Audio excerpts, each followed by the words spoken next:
여러분, 오늘도 이렇게 찾아와 주셔서 정말 감사합니다. 자, 오늘은 여러분께 참 특별한 이야기를 들려드리려고 합니다. 친구가 친구를 살리기 위해 남의 집 지붕을 뚫어버린 이야기를 아시나요? 그것도 예수님이 계신 집의 지붕을요. 보통 사람 같으면 이게 무슨 짓이냐? 고 소리쳤을 텐데 예수님의 반응은 전혀 달랐습니다.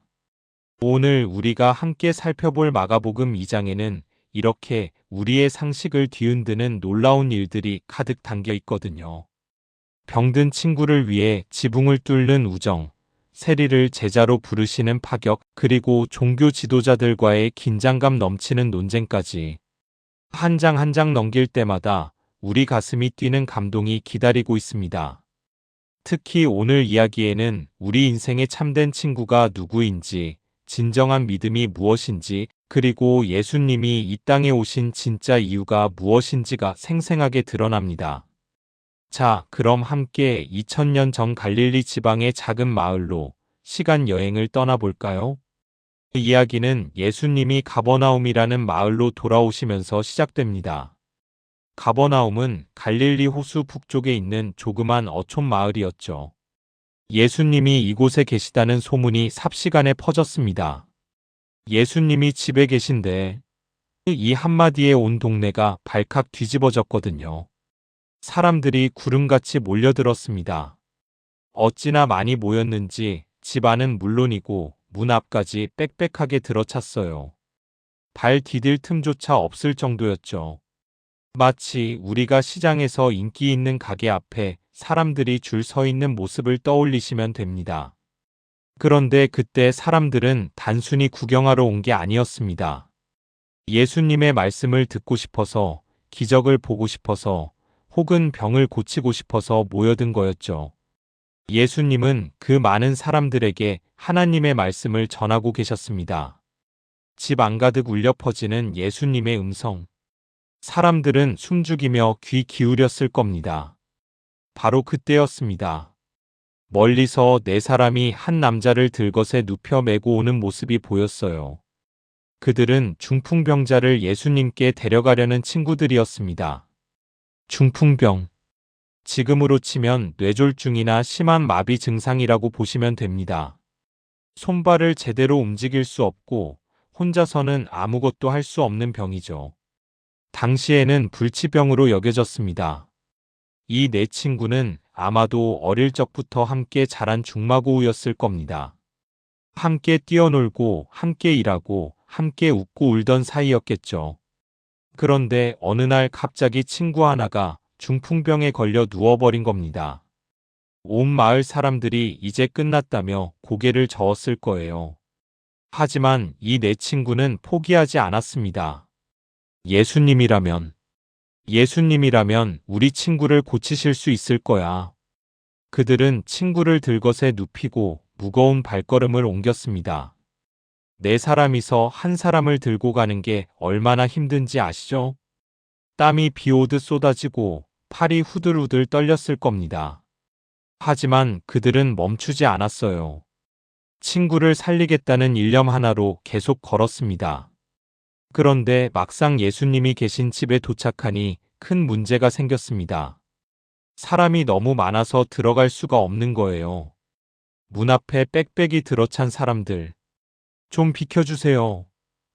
우리 친구 좀 지나가게 해주세요. 아무리 애원해도 소용이 없었습니다. 모두가 예수님을 보려고 온 사람들이니까요. 보통 사람 같으면 여기서 포기했을 겁니다. 에휴, 사람이 너무 많네. 다음에 오자. 하고 돌아섰겠죠. 그런데 이 네 친구는 달랐습니다. 그들은 서로 눈빛을 교환하더니 고개를 끄덕였어요. 지붕으로 가자. 당시 팔레스타인 지방의 집들은 대부분 평평한 지붕을 가지고 있었습니다. 흙과 나무, 갈대로 만든 지붕이었죠. 외부 계단으로 지붕에 올라갈 수 있었고요. 내 친구는 친구를 메고 힘겹게 지붕으로 올라갔습니다. 얼마나 힘들었겠어요? 그렇게 무거운 들것을 메고 계단을 오르는 게 숨이 턱까지 차올랐을 겁니다. 지붕 위에 오르니 아래에서 예수님의 말씀 소리가 들려왔습니다. 그들은 예수님이 계신 곳을 정확히 파악했어요. 그리고는 지붕을 뜯기 시작한 겁니다. 쿵쿵쿵, 뚱딱뚱딱. 집 안에 있던 사람들이 깜짝 놀라 위를 올려다봤을 거예요. 갑자기 천장에서 흙먼지가 우수수 떨어지기 시작했으니까요. 뭐지? 사람들은 수군거렸습니다. 지붕에 구멍이 점점 커지고 햇빛이 쏟아져 들어왔어요. 집주인은 아마 기가 막혔을 겁니다. 저 사람들이 지금 뭐 하는 거야? 하지만 사람이 너무 많아서 밖으로 나가볼 수도 없었죠. 드디어 구멍이 충분히 커졌습니다. 내 친구는 들것을 조심스럽게 밧줄로 묶었어요. 그리고 천천히, 아주 천천히 아래로 내려보냈습니다. 사람들이 놀라서 비켜섰고 들것은 예수님 바로 앞에 내려졌습니다. 잠시 정적이 흘렀습니다. 모든 사람의 시선이 예수님께 집중되었죠. 예수님은 어떻게 반응하셨을까요? 화를 내셨을까요? 집을 이렇게 망쳐놓다니 하고 호통을 치셨을까요? 아닙니다. 성경은 이렇게 기록하고 있습니다. 예수께서 그들의 믿음을 보시고 그들의 믿음을 보셨다고요. 예수님은 지붕을 뚫는 그 무모해 보이는 행동 속에서 놀라운 믿음을 발견하신 겁니다. 친구를 향한 진실한 사랑, 예수님을 향한 확고한 신뢰, 그 어떤 장애물도 극복하겠다는 결단. 이 모든 게 바로 믿음이었던 거죠.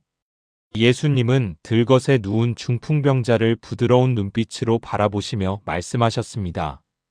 작은 자야, 내 죄가 사함을 받았느니라. 이 말씀을 들은 순간 그 자리에 있던 서기관들의 얼굴이 굳어졌습니다. 서기관들은 율법을 연구하고 가르치는 종교 전문가들이었거든요. 그들은 마음속으로 이렇게 생각했어요. 이 사람이 어찌 이렇게 말하는가? 신성 모독이로다. 오직 하나님 한 분 외에는 누가 능히 죄를 사하겠느냐? 그들의 논리는 맞았습니다. 정말로 하나님만이 죄를 사하실 수 있으니까요. 하지만 그들은 한 가지를 간과했습니다. 예수님이 바로 그 하나님이시라는 사실을 말이죠. 예수님은 그들의 마음을 꿰뚫어 보셨습니다. 그들이 입 밖에 내지 않은 생각까지도 다 아셨던 거예요. 예수님이 말씀하셨습니다. 어찌하여 마음에 이런 생각을 하느냐? 중풍병자에게 내 죄 사함을 받았느니라 하는 말과 일어나 내 상을 가지고 걸어가라 하는 말 중에 어느 것이 쉽겠느냐? 정말 날카로운 질문이죠. 죄를 사한다는 것도 병을 고친다는 것도 모두 하나님의 권능이 필요한 일입니다. 그런데 사람들은 눈에 보이는 병 고침은 확인할 수 있지만 눈에 보이지 않는 죄 사함은 확인할 수 없다고 생각했어요. 그래서 예수님은 이렇게 말씀하셨습니다. 그러나 인자가 땅에서 죄를 사하는 권세가 있는 줄을 너희로 알게 하리라. 그리고는 중풍병자를 향해 명령하셨어요. 내가 내게 이르노니 일어나 내 상을 가지고 집으로 가라. 바로 그 순간이었습니다. 수십 년 동안, 아니, 어쩌면 평생을 누워만 있던 그 사람이 벌떡 일어선 겁니다. 상상해 보세요. 움직일 수 없던 손가락들이 움직이기 시작했어요. 오그라들었던 팔다리가 펴졌습니다. 힘없이 늘어져 있던 몸에 생기가 돌기 시작했죠. 그는 자기 눈을 의심했을 거예요. 내가 움직인다. 그는 들것을 들어 올렸습니다. 조금 전까지 자신을 실어 나르던 그 들것을요. 그리고 사람들이 지켜보는 가운데 성큼성큼 걸어 나갔어요. 하나님께 영광을 돌리며 그의 입에서는 찬양이 터져 나왔습니다. 지붕 위에서 지켜보던 내 친구는 어땠을까요? 아마 부둥켜 안고 기쁨의 눈물을 흘렸을 겁니다. 우리 친구가 걸어. 사람들은 다 놀라 하나님께 영광을 돌렸습니다. 우리가 이런 일은 도무지 본 적이 없다. 집안이 감격과 찬양으로 가득 찼죠. 이 놀라운 사건 이후 예수님은 다시 바닷가로 나가셨습니다. 아마 갈릴리 호숫가였을 거예요. 무리가 다 나아왔고 예수님은 그들을 가르치셨습니다. 예수님이 길을 지나가시다가 세관에 앉아 있는 한 사람을 보셨습니다. 그의 이름은 레위, 알페오의 아들이었죠. 나중에는 마태라는 이름으로 더 잘 알려지게 되는 사람입니다. 세리. 이 말만 들어도 당시 사람들은 눈살을 찌푸렸습니다. 세리는 로마 정부를 위해 세금을 거두는 사람들이었거든요. 그들은 동족을 배신하고 이방인을 위해 일한다고 여겨졌어요. 게다가 많은 세리들이 정해진 세금보다 더 많이 걷어서 자기 주머니를 채웠습니다. 그래서 세리는 죄인, 배신자, 협잡군과 동의어였죠. 레위도 그런 세리 중 하나였습니다. 돈은 많이 벌었지만 친구는 없었어요. 동네 사람들은 그를 멀리했고 회당에서도 환영받지 못했습니다. 그는 외로웠을 겁니다. 돈으로는 채울 수 없는 공허함이 마음속 깊이 자리 잡고 있었겠죠. 그런 레위를 예수님이 바라보셨습니다. 다른 사람들이 보는 것과는 전혀 다른 눈으로요. 예수님은 그의 외로움을, 그의 갈망을, 그의 숨겨진 가능성을 보셨습니다. 예수님이 말씀하셨습니다. 나를 따르라. 단 4글자. 하지만 그 짧은 말씀 속에 얼마나 큰 은혜가 담겨 있었는지 모릅니다. 나를 따르라는 말은 곧 너는 나의 제자가 되어라. 너는 새로운 삶을 살아라. 너는 소중한 사람이다는 의미였거든요. 레위는 망설이지 않았습니다. 그는 일어나서 예수님을 따랐어요. 세관을, 그 많은 돈을, 안정적인 직업을 다 내려놓고 말이죠. 왜 그랬을까요? 아마도 레위는 직감했을 겁니다. 이분이 자신이 평생 찾던 진정한 스승이시며 이것이 자신의 인생을 바꿀 결정적인 순간이라는 것을요. 레위는 너무나 기뻤습니다. 자기 집에서 예수님을 위한 큰 잔치를 열었어요.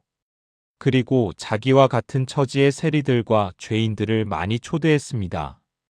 여러분, 나를 제자로 삼아주신 이 놀라운 선생님을 소개하고 싶어요. 잔치집은 활기로 가득 찼습니다. 세리들과 죄인들이 예수님 곁에 둘러앉아 이야기를 나누고 음식을 먹었죠. 예수님은 그들을 피하지 않으셨어요. 오히려 함께 식탁에 앉아 그들과 어울리셨습니다. 그런데 밖에서 지켜보던 바리새인들과 서기관들은 이 광경이 불쾌했습니다. 그들은 예수님의 제자들에게 수군거렸어요. 어찌하여 너희 선생은 세리와 죄인들과 함께 먹고 마시느냐? 당시 유대 사회에서 함께 밥을 먹는다는 것은 단순한 식사 이상의 의미였습니다. 그것은 교제를 나타내고 그 사람을 받아들인다는 표시였거든요. 경건한 유대인들은 죄인들과 식사를 같이 하지 않았어요. 그렇게 하면 자신도 부정해진다고 생각했으니까요. 예수님이 이 말을 들으셨습니다. 그리고 이렇게 대답하셨어요. 건강한 자에게는 의사가 쓸데없고 병든 자에게라야 쓸데있느니라. 나는 의인을 부르러 온 것이 아니요 죄인을 부르러 왔노라. 얼마나 명쾌한 대답입니까? 예수님은 당신이 이 세상에 오신 목적을 분명히 밝히셨어요. 의사가 건강한 사람이 아니라 병든 사람을 찾아가듯이 예수님도 의롭다고 자처하는 사람들이 아니라 자신이 죄인임을 아는 사람들을 찾아오신 거죠. 생각해 보세요. 우리 중에 죄 없는 사람이 누가 있나요? 우리 모두가 하나님 앞에서는 죄인이거든요. 그런데 바리새인들은 자신들이 의롭다고 생각했고 세리와 죄인들은 자신들이 죄인임을 알았어요. 역설적이게도 자신이 죄인임을 아는 사람들이 예수님께 더 가까이 갈 수 있었던 겁니다. 하지만 바리새인들의 불만은 여기서 끝나지 않았습니다. 이번에는 금식 문제가 불거졌어요. 당시 바리새인들과 세례 요한의 제자들은 자주 금식했습니다. 금식은 경건의 표시였고 하나님께 가까이 나아가는 방법으로 여겨졌죠. 그런데 예수님의 제자들은 금식하지 않았어요. 오히려 세리의 집에서 잔치를 즐기고 있었으니까요. 사람들이 예수님께 물었습니다. 요한의 제자들과 바리새인의 제자들은 금식하는데 어찌하여 당신의 제자들은 금식하지 아니하나이까? 예수님은 아름다운 비유로 대답하셨습니다. 혼인집 손님들이 신랑과 함께 있을 때에 금식할 수 있느냐? 신랑과 함께 있을 동안에는 금식할 수 없느니라. 무슨 뜻일까요? 예수님은 당신 자신을 신랑에 비유하셨어요. 신랑이 함께 있는 결혼 잔치 기간에는 슬퍼하며 금식할 이유가 없다는 거죠. 오히려 기뻐하고 즐거워해야 할 때라는 겁니다. 하지만 예수님은 계속 말씀하셨습니다. 그러나 신랑을 빼앗길 날이 이르리니 그날에는 금식할 것이니라. 이 말씀에는 예수님의 순환과 십자가가 예고되어 있었습니다. 신랑이 빼앗긴다는 것은 예수님이 제자들과 헤어지실 것을 암시했던 거죠. 하지만 제자들은 아직 이 말씀의 깊은 뜻을 이해하지 못했을 겁니다. 예수님은 두 가지 비유를 더 들어주셨어요. 생배 조각을 낡은 옷에 붙이는 사람이 없나니 만일 그렇게 하면 기운 새 것이 낡은 그것을 당기어 헤어짐이 더하게 되느니라. 새 포도주를 낡은 가죽 부대에 넣는 사람이 없나니 만일 그렇게 하면 새 포도주가 부대를 터뜨려 포도주와 부대를 버리게 되리라. 오직 새 포도주는 새 부대에 넣느니라. 이 비유들이 의미하는 바가 무엇일까요? 예수님이 가져오신 복음은 완전히 새로운 것이라는 거예요. 낡은 율법주의라는 틀에 끼워 맞출 수 없는 것이죠. 바리새인들은 옛것을 고집했지만 예수님은 새것을 주시러 오셨어요. 은혜와 자유와 사랑이 가득한 새로운 시대를 여시려 하셨던 겁니다. 그런데 문제는 계속되었습니다. 안식일에 예수님이 제자들과 함께 밀밭 사이로 지나가시게 되었어요. 제자들이 배가 고팠나 봅니다. 그들은 밀 이삭을 잘라 손으로 비벼서 먹었죠. 당시 율법에는 가난한 사람들이 남의 밭에서 이삭을 주워 먹을 수 있다는 조항이 있었습니다. 그것 자체는 문제가 아니었어요. 문제는 안식일이었습니다.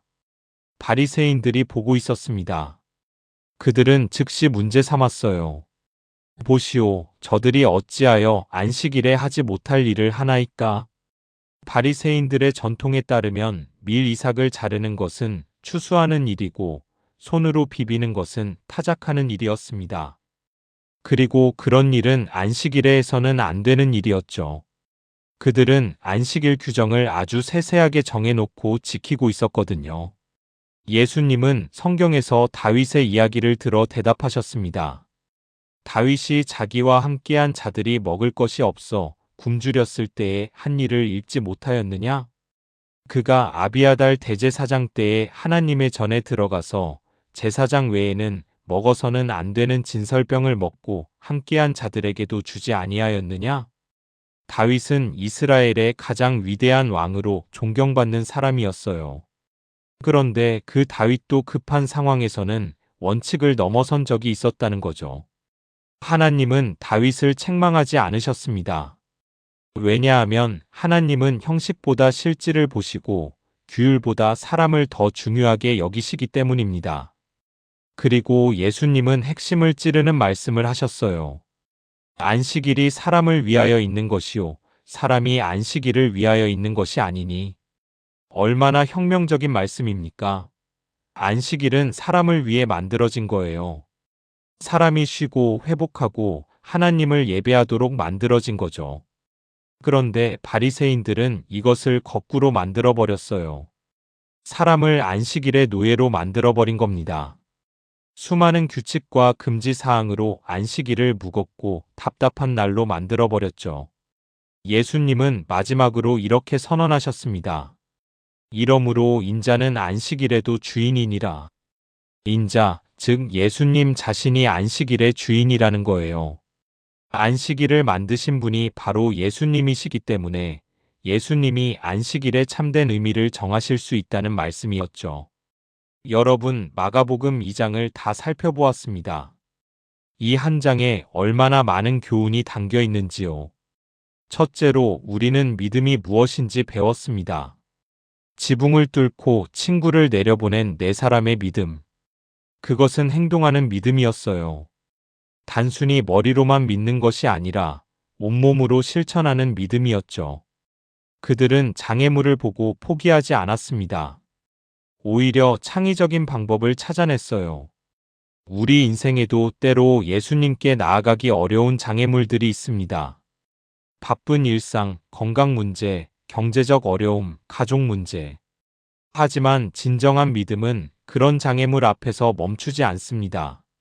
지혜를 구하고 방법을 찾고 끝까지 나아갑니다. 둘째로 우리는 우정의 아름다움을 보았습니다. 내 친구가 한 사람을 살리기 위해 함께 땀 흘렸죠. 그들은 무거운 짐을 나눠줬고 함께 지혜를 모았고 함께 포기하지 않았습니다.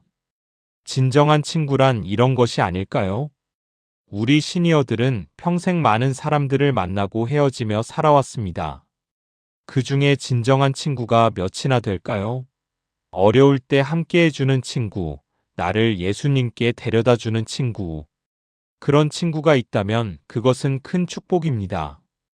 그리고 우리도 누군가에게 그런 친구가 되어줄 수 있어야 하겠죠. 셋째로 우리는 예수님의 마음을 보았습니다. 예수님은 죄인들을 찾아오셨어요. 세리 레위를 제자로 부르시고 죄인들과 함께 식사하셨습니다. 종교 지도자들은 이것을 비난했지만 예수님은 개의치 않으셨어요. 예수님의 마음은 오직 한 가지였습니다. 잃어버린 양을 찾는 것, 병든 영혼을 고치는 것, 죄인을 구원하는 것. 예수님은 지금도 우리를 찾아오십니다. 우리가 아무리 부족하고 아무리 죄 많고 아무리 실패한 인생이라 해도 예수님은 우리를 사랑하시고 부르십니다. 나를 따르라고 말씀하시죠. 넷째로 우리는 새로운 복음의 본질을 배웠습니다. 예수님이 가져오신 복음은 옛 율법주의와는 다릅니다. 그것은 형식과 규율의 종교가 아니라 은혜와 자유와 사랑의 복음이에요. 안식일은 사람을 위해 있는 것이지 사람이 안식일을 위해 있는 게 아닙니다. 하나님은 우리를 사랑하시고 우리가 참된 안식을 누리기를 원하세요. 규율에 얽매여 숨막히는 삶이 아니라 자유롭게 하나님을 사랑하고 이웃을 섬기는 삶을 원하십니다. 여러분, 우리 인생의 지붕을 뚫어야 할 때가 있습니다. 관습이라는 지붕, 편견이라는 지붕, 두려움이라는 지붕. 때로는 그런 지붕을 과감히 뚫고 예수님께 나아가야 해요. 사람들이 뭐라고 하든 상황이 어렵든 우리는 예수님만 바라보고 나아가야 합니다. 우리 인생의 세관에서 일어나야 할 때가 있습니다. 돈과 명예와 안정이라는 세관을 떠나 예수님을 따라 새로운 길을 걸어가야 할 때가 있어요. 레위처럼 과감하게 일어나 예수님을 따라갈 수 있는 용기가 필요합니다. 우리 인생의 안식일을 바르게 지켜야 할 때입니다. 형식에 매이지 말고 참된 안식을 누려야 해요. 하나님 앞에서 자유롭게 숨쉬고 기쁨으로 예배하고 사랑으로 이웃을 섬기는 그런 삶을 살아야 합니다. 사랑하는 여러분, 오늘 이 말씀을 들으시면서 무엇이 가장 마음에 와닿으셨나요? 혹시 예수님께 나아가기를 가로막는 지붕이 있나요? 그 지붕을 뚫을 용기를 내시기 바랍니다. 혹시 예수님의 부르심을 듣고 계신가요? 레위처럼 과감하게 일어나 따라가시기 바랍니다. 예수님은 지금도 우리에게 말씀하십니다. 작은 자야, 내 죄가 사함을 받았느니라. 일어나 걸어가라. 나를 따르라. 이 음성을 듣고 응답하는 우리 모두가 되기를 소망합니다. 오늘도 이렇게 긴 시간 함께 해주셔서 진심으로 감사드립니다. 이 말씀이 여러분의 가슴속 깊이 새겨져서 날마다 새로운 힘이 되고 위로가 되기를 기도합니다. 이 영상이 도움이 되셨다면 아래 구독 버튼을 눌러주시고요. 좋아요도 꾹 눌러주시면 정말 큰 힘이 됩니다. 그리고 알림 설정까지 해두시면 새로운 말씀이 올라올 때마다 바로바로 만나보실 수 있어요. 댓글로 여러분의 생각과 은혜 받은 점을 나눠주시면 제가 하나하나 읽으면서 더 좋은 콘텐츠를 만드는데 큰 도움이 됩니다. 여러분의 가정에 하나님의 평강이 가득하시기를 축복합니다. 다음 시간에 또 만나요. 건강하시고 행복하세요.